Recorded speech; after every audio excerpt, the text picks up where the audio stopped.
How do you know when to elevate and when not? There's specific conditions where you would elevate and where you wouldn't. Patients, edema, Yep. But it depends on the patient. yeah, but for the competency, we really want you to see that you are attending to the involved, or for always, right?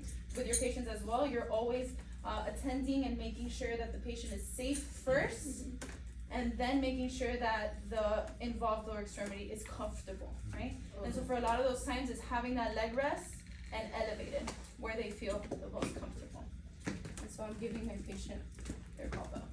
And if it's a surgical limb, right, you wanna make sure that you elevate it higher, right? So your involved is always going to be higher.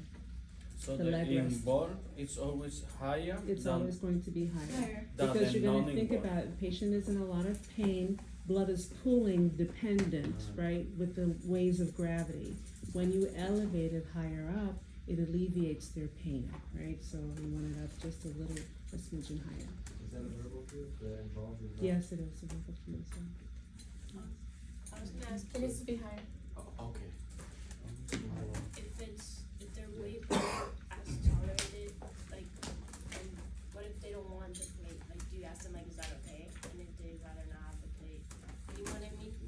Yeah, Patients it's want patient to- preference. Like, if they'd rather not have it, do you just They typically would not ask, they prefer the tactile security of the foot plate. So, mhm. Any other questions? Next.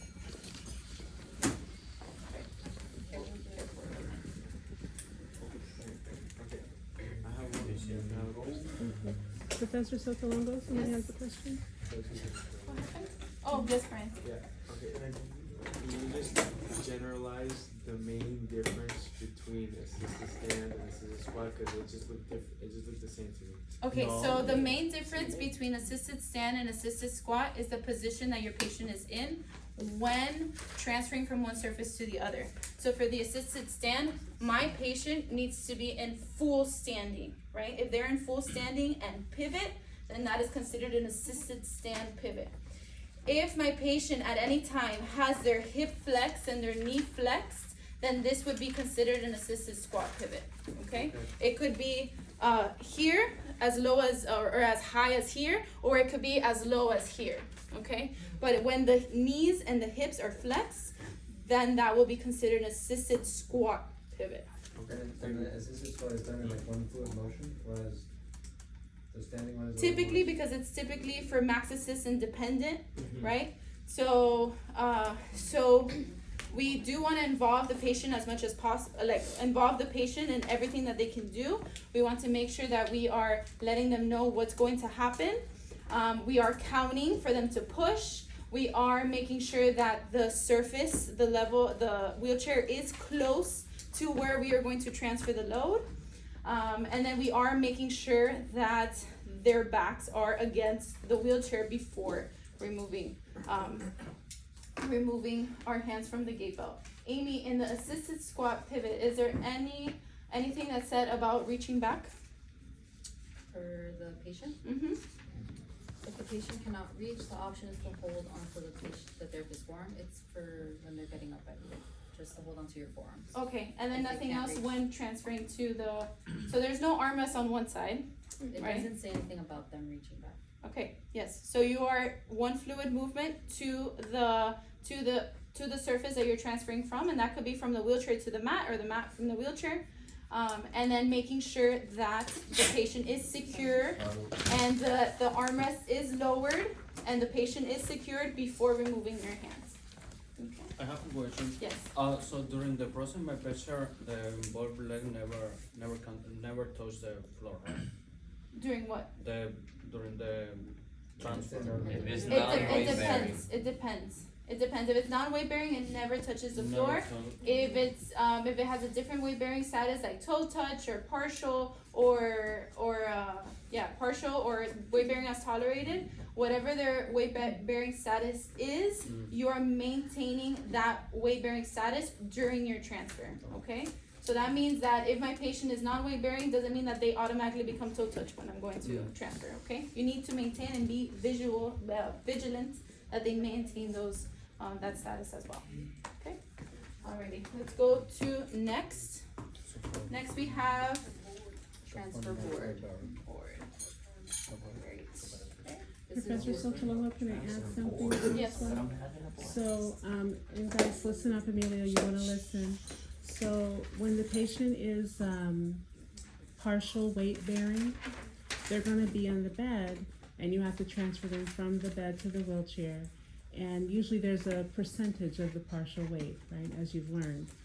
But until you find out what that percentage is in terms of the weight, the patient must be treated as a non-weight bearing for the transfer from the bed to the wheelchair. So just keep that in mind, okay? Your non-weight bearing is easy, they're just non-weight bearing from beginning to end. But your partial weight bearing, until you've had a chance, which we'll show you, until you've had a chance to move them over to the parallel bars and put their foot on the scale, you have to treat your patient as a non-weight bearing with the transfer from the mat to the wheelchair and then wheel them over to the parallel bars. We'll get to that part of the conversation, but since we're in this section, I wanted to remind you, keep it non-weight bearing for your partials until you have a chance to find out what the partial weight bearing status is, okay?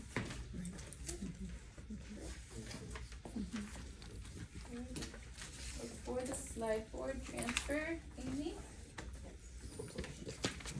Explain the activity to the patient, demonstrating as needed, place shoes and a gait belt snugly on the patient, prepare your environment, including the direction of transfer to the on-the-wall side. Remove the wheelchair's armrest on the side of the transfer and place on the mat. Position the wheelchair at a slight angle, have the transfer board within reach, and engage the wheel locks. Position yourself in front of the patient with your hips and knees flexed and a wide base of support. Be prepared to block the patient's knees if required to prevent the patient from sliding forward off the board. Okay, so let me meet you there.